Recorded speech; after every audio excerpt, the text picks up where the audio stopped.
And the notorious filmer is threatening not just U.S. diplomatic missions in the Arab world, but American interests in the region in general. Washington has spent a great deal of time and billions of dollars to befriend some Muslim countries, but all those efforts are now proving to have been in vain. RT's Marina Portnay explains. Anger is rising, rage is spreading, and American flags are burning throughout the Arab world. This isn't exactly the type of relationship Washington envisioned after Barack Obama became president. I've come here to Cairo to seek a new beginning between the United States and Muslims around the world. The new U.S. leader promised to turn the page and mend relations tarnished by George W. Bush's war on terror. He even granted his first foreign television interview to Al Arabiya, an Arabic language channel. My job to the Muslim world is to communicate that the Americans are not your enemy. Washington invested huge resources in building a massive social media presence comprised of nearly 200 different accounts to spread its message of friendship. By the end of last year, the U.S. had spent $70 million assisting foreign citizens with the resources to bypass online firewalls and censorship. We must conceal this disgrace. The bitter irony is that a YouTube clip posted by one American instantly buried massive efforts made by the U.S. government. As Americans, we're being held hostage by a small group of extremist people here in America.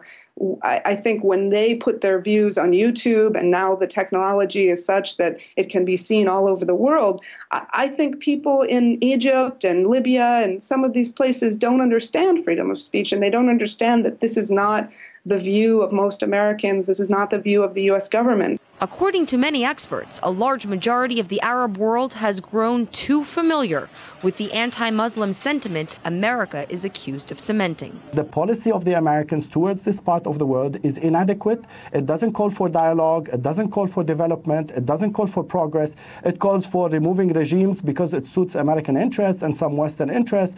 It calls for war and invasion of Iraq, as we have seen, destruction of Afghanistan, no progress on the peace level in Palestine. It takes a spark for it to, all come out in violent forms, as we can see now on the screen. And this is what's happening. Within 48 hours, the fury that began in Egypt spread to Libya, Yemen, Lebanon, and Iran.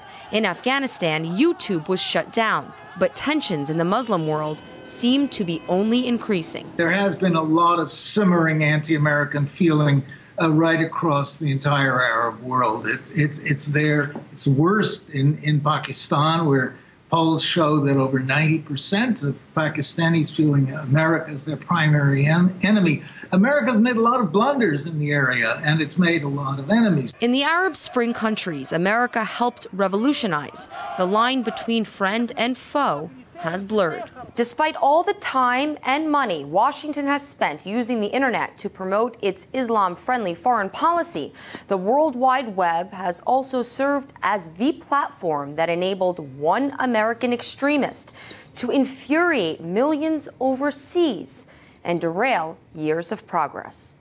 Marina Portnaya, RT, New York.